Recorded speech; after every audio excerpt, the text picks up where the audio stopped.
I tried to shoot this damn thing in this brand new apartment that I'm living in, but it has an echo because there's nothing in it, and that's what happens when you live in an RV for 2 years. I am slowly but surely filling it with all these things that I probably don't need, but now I can have, because I actually have square footage. I bought, for the first time in my life, I bought furniture online. Usually I hunt down like period appropriate pieces and restore them and change the hardware and like all kinds of Pinteresty bullshit. And this time I am not in that season of life. So I just ordered off the internet and it's amazing. It comes right to your door. They haul it up 3 flights of stairs for you. Except it's not actually furniture. It comes in 8,000 pieces. I could sooner solve the Da Vinci Code than put together a bookcase from Wayfair or Overstock. And it's not real anything. There's slabs of glue and sawdust and wood shavings, better known as particle board, plywood. There's not even real plywood. It's just particle board, OSB, it's glue. Pieces of glue with stickers on them that make it look like wood. There's no real wood involved. And the irony of that is that type of faux wood is so heavy because it's just glue. So it's way more expensive to ship that. Somebody at Wayfair should have called me and asked for my opinion. They did not. I'm getting there with the apartment. When the echo comes out, I will start shooting videos in there. I also tried to buy a couch. Well, an oversized chair. It's just me. I don't need a whole couch, and it's small. The back order on couches, because everyone's remodeling and coronavirus is blamed for everything now. Even companies that are doing well, the excuse for everything is coronavirus. It's 14 to 20 weeks to get a couch. That's a long time to sit on the ground to watch Disney movies. Tough being having these first world problems. Anyway, let's do a recap, because I realized that I'm 2 years. February 20th was when I left in the van, the babe bus. And so I have, until just last week really, lived in a converted cargo van, my car, or the war wagon for 2 years. And it seems like it's been so much longer because I have felt every single mile, but it hasn't. It's been 2 years. That's a good stint though. I feel like that's a good stint. If you recall, I only wanted to do this for 3 weeks. My goal after I lost my job was to get in my converted cargo van, go crazy for 3 weeks, and then come back and get a job and like get my life back on track. And instead, there's been so much that has happened in those 2 years that I can't possibly recap it in that amount of time.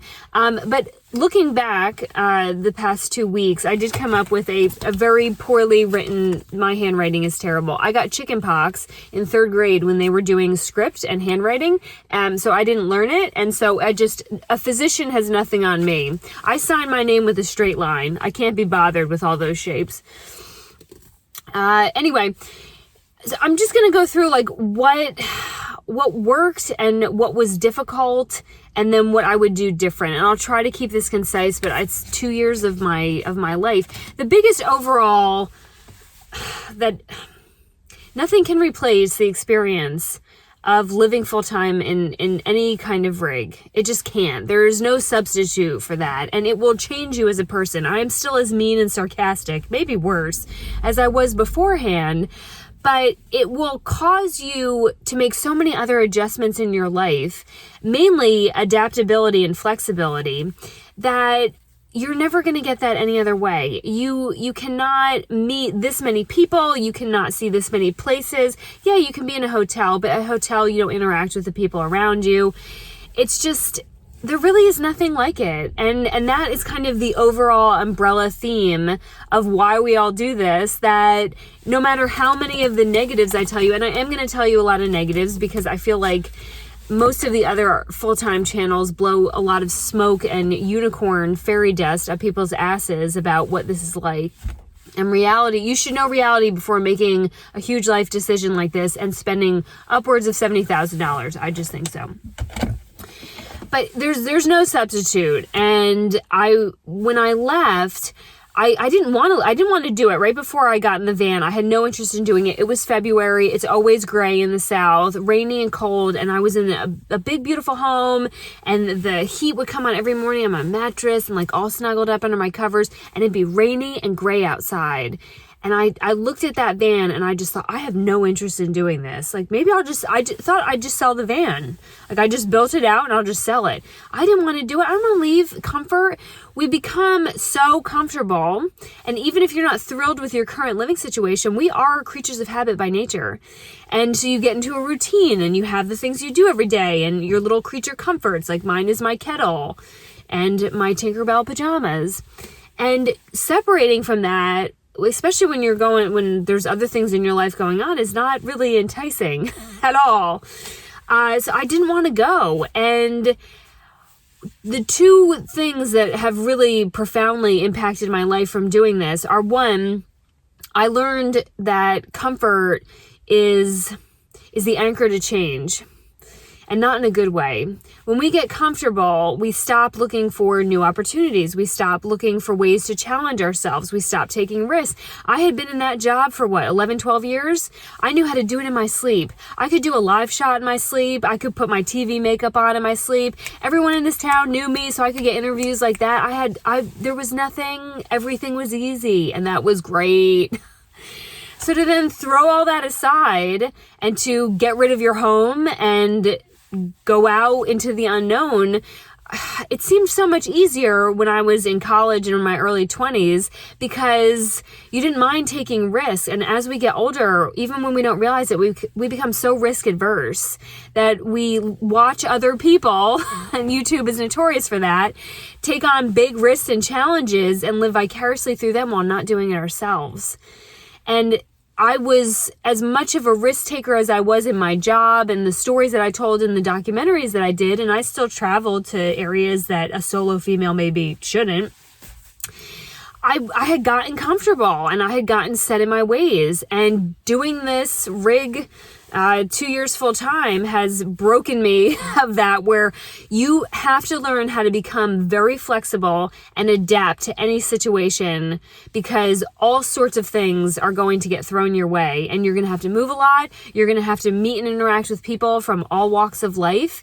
And we become very normalized to our communities and how things are.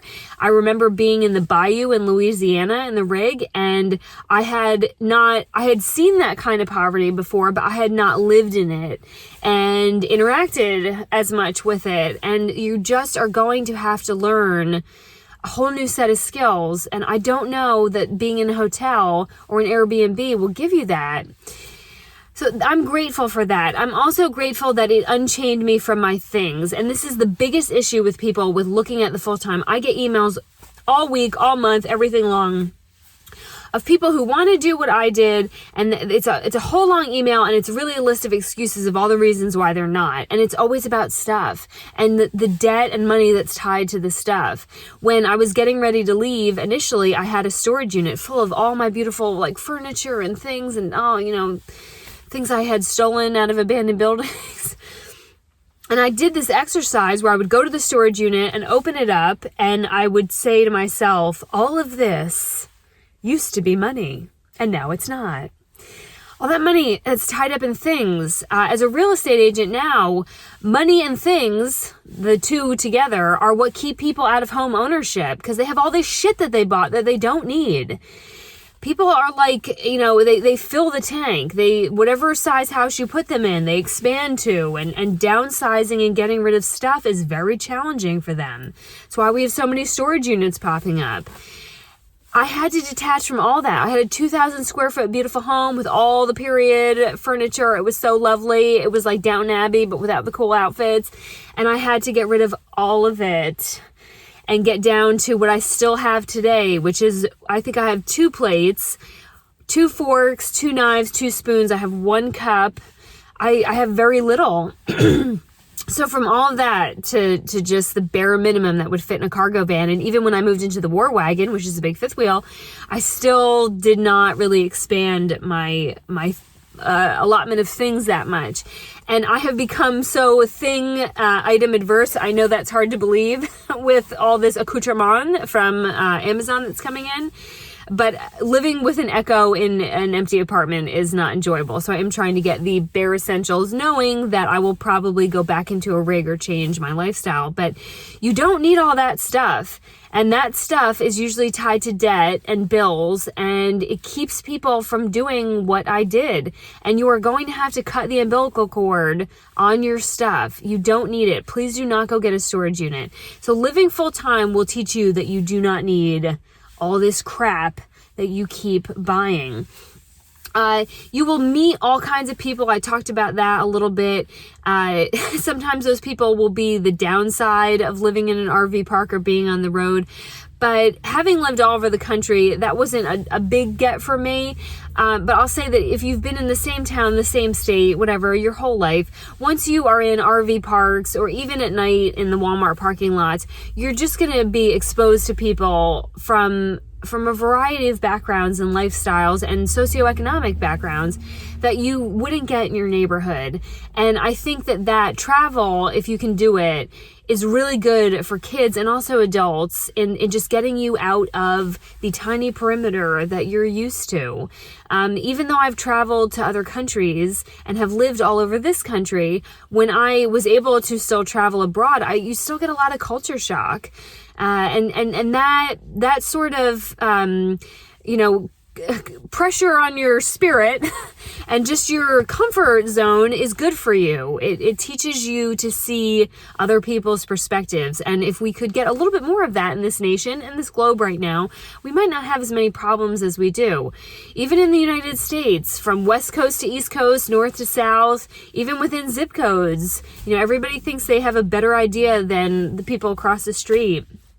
And when you've seen people from other streets, so to speak, you develop a much broader outlook on life, and that is good for you, and that you're not going to get in any other means of travel. It's when you are forced into community in an RV park, or if you want to do the BLM land thing, that you get that experience, right?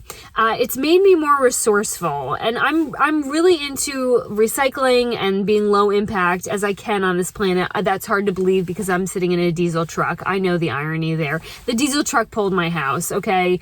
And because it's not in God's plan, and it never will be, to get a gasser and pull a fifth wheel. Some people do it. I just listen to the Lord. I have a diesel truck. I get it, okay.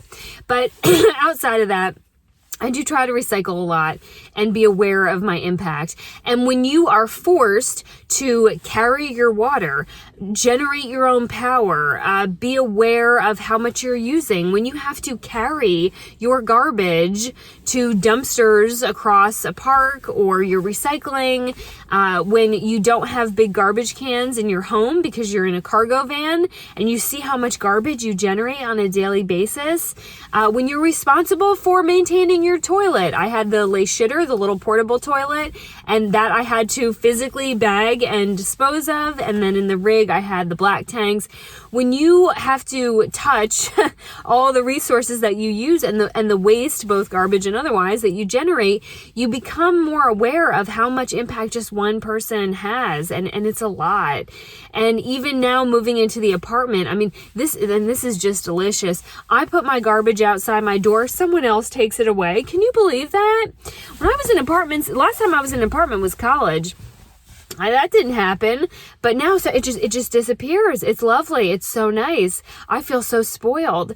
And that leads me to my next big benefit, is that living in a rig for 2 years full time will make you extremely grateful and appreciative of all these little luxuries that we take for granted in the United States of America. When I plug something in at my apartment, I'm just elated that it will continue to charge. I'll get billed for it, but the power just keeps coming. At night, I will, like newborn parents, when newborn parents go into the nursery and stand over the bassinet and just look at their baby, I do that to the washer and dryer in this apartment, because I haven't had a washer and dryer. I've had to use a communal one, and your clothes never smell good. They always smell like the body odor of the contractor that just did his laundry before you, who barely used soap.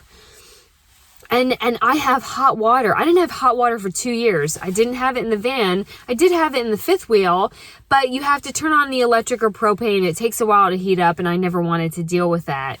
I have my own shower and bathtub. For 2 years, I've taken showers in gyms. I took a bath baths are disgusting. You just sit in a soup of your own nest. But I got bubble bath, and oh my gosh. Like, I'm delighted. Everything is delightful to me. It's warm in there. I just think it's wonderful. I never felt that way about my house or apartments. The house wasn't big enough. The amenities weren't nice enough. And now I feel like I'm spoiled to death. It's great. I'm enjoying it. It's a little season of rest and relaxation that frankly, I kind of needed. But it will make you grateful, and you will appreciate what you have in a way that I don't think we do when we're in kind of more of a normal situation. Living in a rig is simpler. It's not necessarily easier, and I'll get into some of the reasons why, but it took 20 minutes to clean. The surfaces and floors and all of that is really durable because it's plastic, most of it. And so it simplified my life, what I was managing. Living in a 110-year-old home, you do not own it owns you. I was constantly doing home maintenance. I was constantly worried about a hurricane ripping off my roof. And living in the rig, it simplified everything. You don't have as much stuff, which means you're not paying bills for as much stuff, and it's a more compact way of living. And while I'm not quite sure if I'll get the camper over the truck next or another fifth wheel, I have really fallen in love with the smaller, simpler living model. It's easier to move. It's easier to deal with. Everything's easier to maintain, the less stuff and the less space that you have. And really, I joked in the last video that when they opened the door on this apartment and I said I didn't want it because it was too big, and she said it's only 600 square feet, and I asked her if they had something around 200, because I'm used to living in small spaces now. 2,000 square feet to less than 200, and I was just fine. You will adapt. You will absolutely adapt, but not everyone does, and that's why we're also going to talk about some of the downsides. And then not only can you avoid bad weather, and chase 70 degrees, that is also a nice thing about living in a rig, but the bigger financial impact to doing this was that it taught me on how to cut the tie with sort of the corporate structure, the 2-week structure. Leaving my job that I loved, I had no intention of ever quitting or being fired from.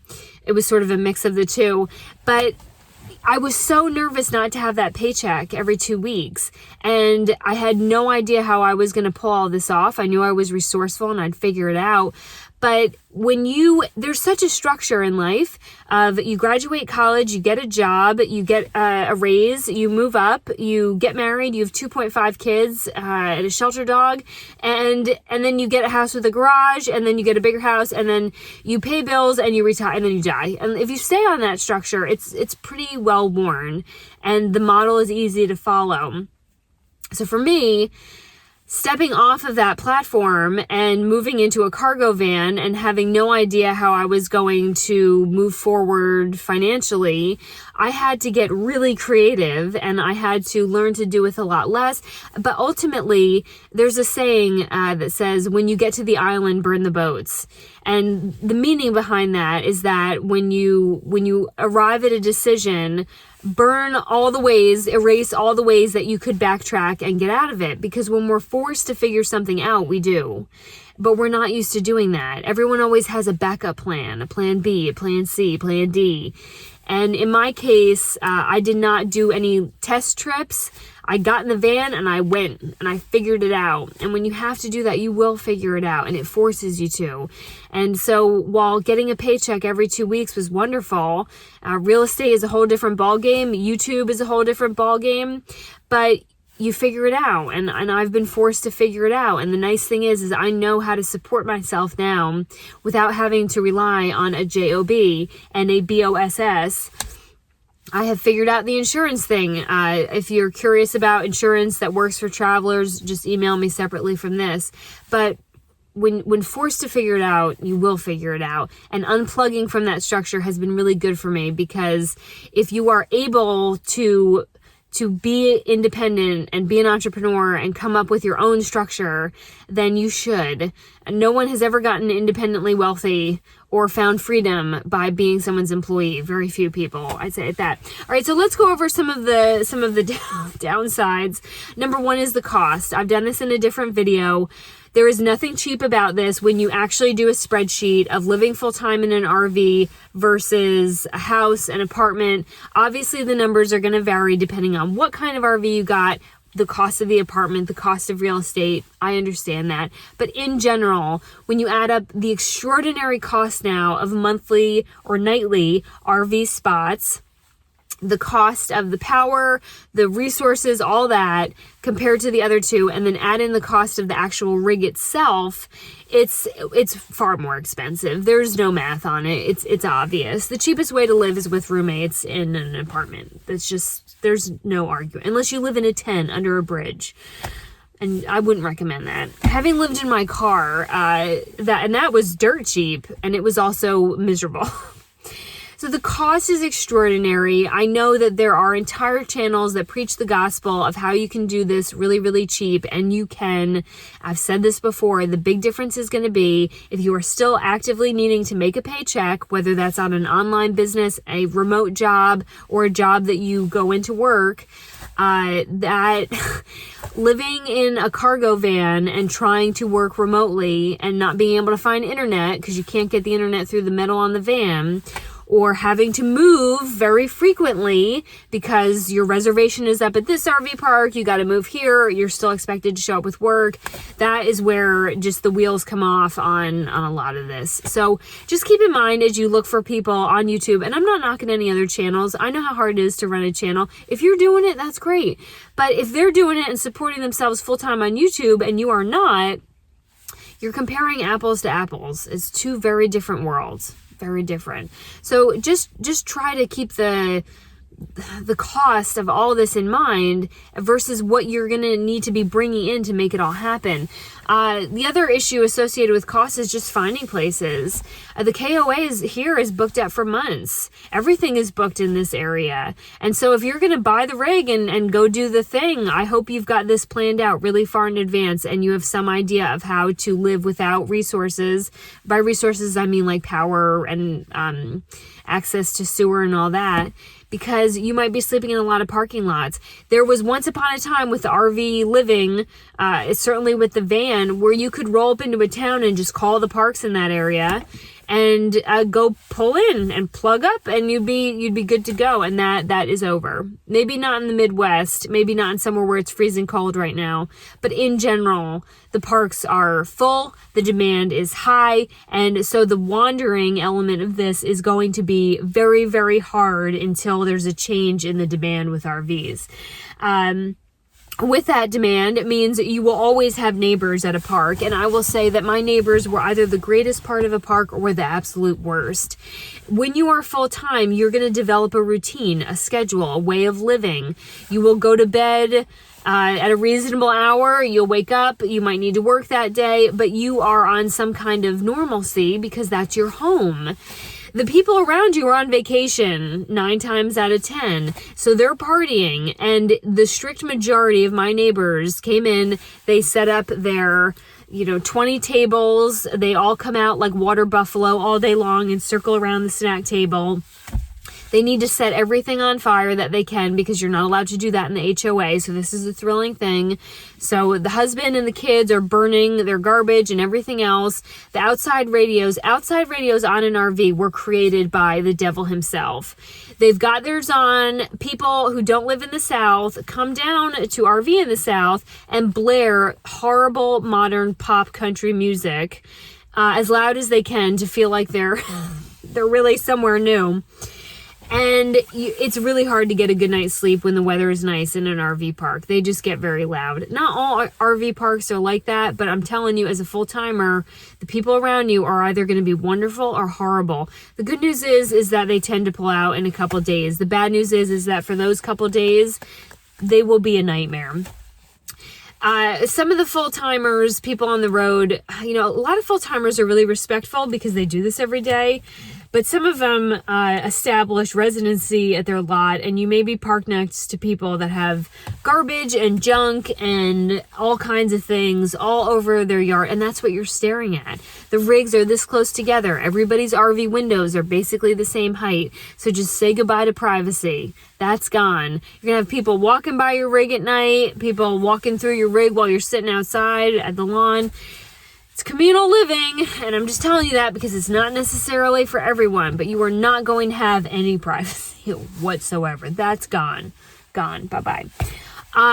Another downside is the elements. While I was in a 4-season fifth wheel, I'd like to know which seasons they were referring to. It's not a house where you're going to have that thick insulation. And so it was usually, unless it was the fall and the spring, or I was able, when I was traveling more, to chase milder climates, it's either really cold or blazing hot inside of your rig. And when it was blazing hot in the summer, the power bill was very expensive, almost as much as my 2,000 square foot house. It was like $150 a month just for the power. And for this, you know, for a rig, your air conditioners are always running. And then in the winter, Confucius says your propane will only run out in the middle of the night on the coldest night. That is the truest thing about RVing. Well, when you wake up, you're going to be starting your day at basically whatever temperature it is outside. And then if you're getting up like me and you have to go to work, well, the maintenance guys aren't at the propane tank until like 7. So your day will start with cold water and no heat. And I've woken up and it's been like in the 40s inside the rig, and that's good morning. That's how you're going to start the day. So the cold was really challenging. And that went for the water too. So you're going to have to go outside late at night and open up the water taps and disconnect the water, so you're not going to have water in the rig unless you put it in the water storage. And then in the morning, it'd be 5:30 in the morning, like outside, trying to knock the ice off of the spigot and break the seal and get the water running again so that I can have running water. You're just exposed more to the elements than you would be. And obviously all of us who are traveling full time are chasing warmer weather. The problem now is that you're chasing it with thousands and thousands of other people who are now RVing. And life interrupts while you're full time, and you may have to go back home or go see a relative. And so I'm just going to tell you, you will experience more of the outside inside when you are in a rig. It is not the same level of comfort as you might be used to in a house. Let's see, what else? Maintaining or managing utilities. Just get comfortable with the idea of your black tank. It never really bothered me. I think that's because I had the portable toilet in the rig. But when I talk to, especially women don't want anything to do with their black tanks. You're going to get over all that. It's really not that big of a deal. The larger issue is just managing the resources, and you have more hands-on with your utilities. Laundry sucked. Every time you want to do laundry, I'd have to either grab it all up, so your sheets and your comforters and all that, and shove it in the car and drive it to a laundromat or the RV park laundry. And I've yet to stay at an RV park laundry where all the units were working. Plus, there's usually someone else in there. So that was challenging. I'd usually have to go to a laundromat. You go to a laundromat, you've now budgeted about 3 to 4 hours of your day every week that you're going to have to sit in a laundromat, or you're going to have to keep going back and forth and checking the laundry at the RV park because other people are going to need to use it. They'll ball your stuff up and like throw it on a counter. So laundry is not like at home where you put it in there and then forget it. You do it when you feel like it. At that part, I hated that. I finally got a wagon, but when it's pouring rain, if it's freezing cold, blazing hot, it doesn't matter. You are dragging all of your laundry across a park. Inevitably, a thong or a bra is going to fall off your wagon. It has happened to me. Sometimes people bring them back and leave them on. How they knew it was my thong, I do not know. No idea. But anyway, that stuff's going to happen. And no matter the weather, and it would always be raining when I try to do laundry, all your fresh laundry in your wagon, through the rain, back to the rig, getting it all up, putting it in there. It's a part of living in a rig full time. You can get travel trailers, not travel trailers, fifth wheels that have the washer and dryer in them. And that is a huge bonus if you can get one of those, but they're not like at home washer and dryers. They're smaller. They're not as efficient. The laundry thing sucked. You're going to be responsible for getting your propane. If your propane runs out in the middle of the night, you're SOL until the morning. You're going to have to pick up the tank and drag it to the other side of the park or go get it to a propane store. You're going to have to manage your tanks. If you are totally off grid, you're going to have to be really, really, really easy on your water usage. When those tanks fill up, whether you're connected or not, you're still going out no matter the weather, no matter the time of day, and managing all your tanks, sterilizing the black tank. I can't tell you how many times it'd be late at night and I'd go to wash a dish and the kitchen sink would back up because the kitchen sink is now full. Well, okay, it's midnight. I can't really do the kitchen without doing the black. So now I'm standing out there doing the black tank and then doing the shower and sink tank and then unhooking that, and then it's the middle of the night. If you've got to be somewhere early in the morning or you've got something to do or you're not feeling it, you're still responsible for all that. The days of you going to Costco or Sam's Club and getting big inventory of paper towels and tissue paper and all that, cleaning supplies, that ends. Wi-Fi was the bane of my existence in both the RV and in the war wagon. In the van, the metal, I said this, getting a signal through the metal is really difficult. So I would have to drive to Starbucks or McDonald's, get in the front seat, like curl up, and then draft off of their internet. Or I would go into a gym and use theirs.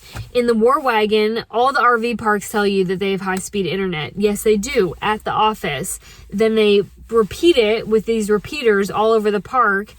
And 9 times out of 10, the internet didn't work or it wasn't strong enough.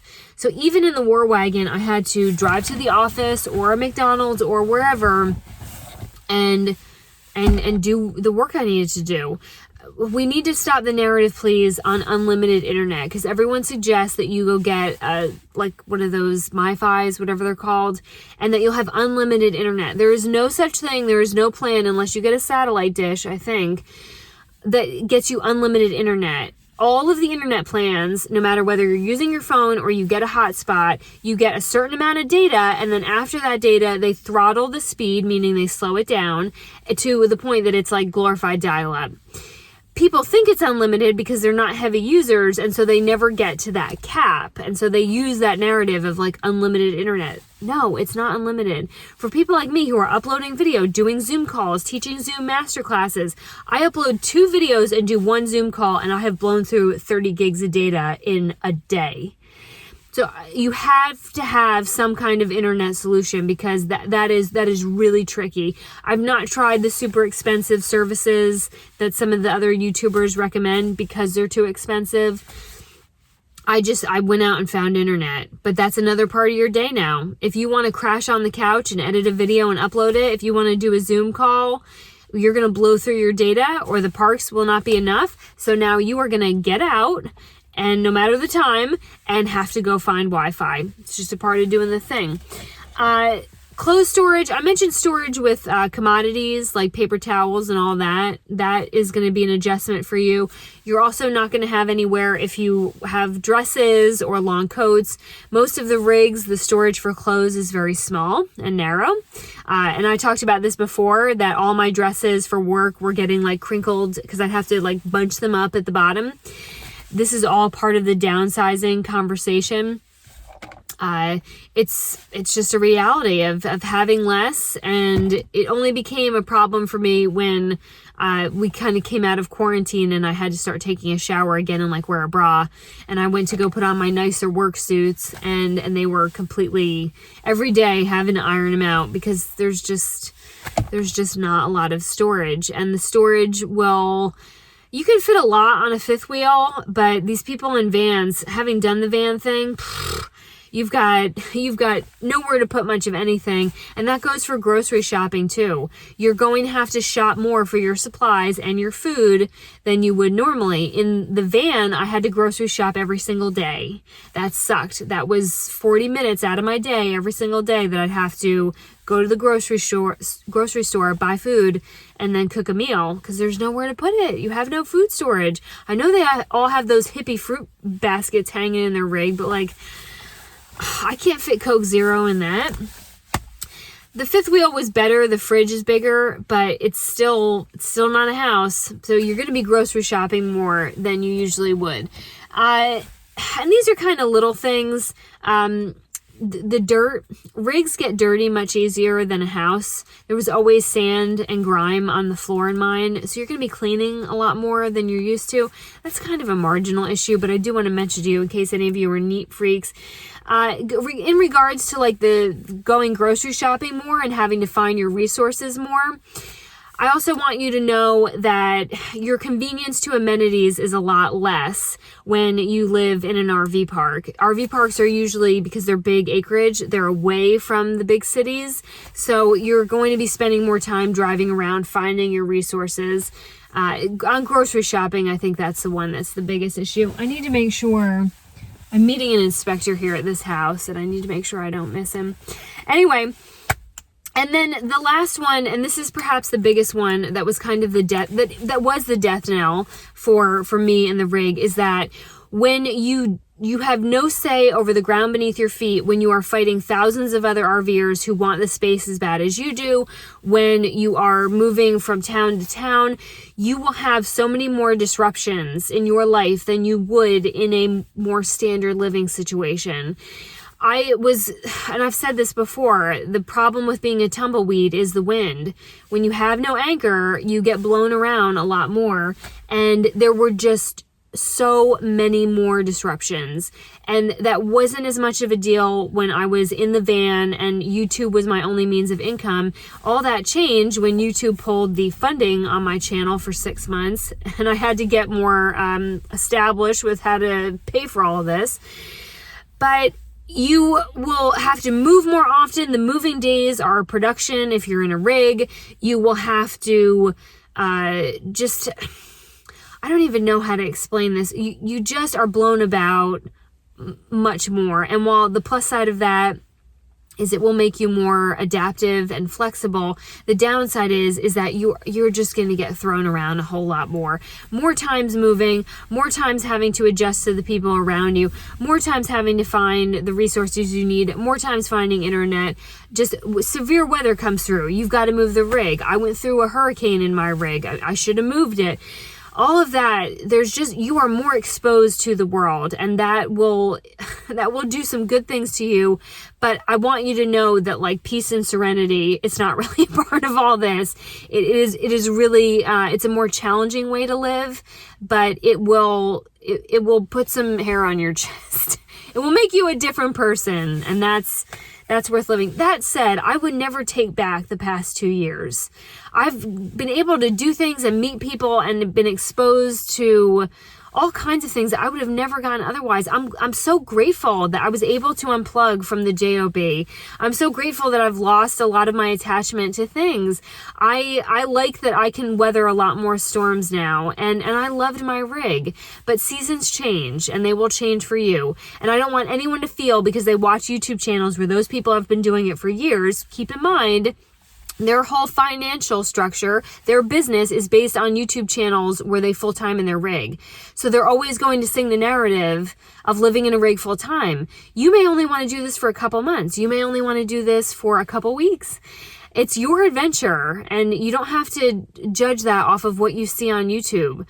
I did it for 2 years. So what? If you only want to do it for 2 days, as long as you got the experience, that's all that matters. That is all that matters. No matter how big the downside list or the upside list, whatever adventure you're looking for, whatever you're hoping to get out of this, if it takes you a little bit of time or a lot of time to get it, it doesn't matter.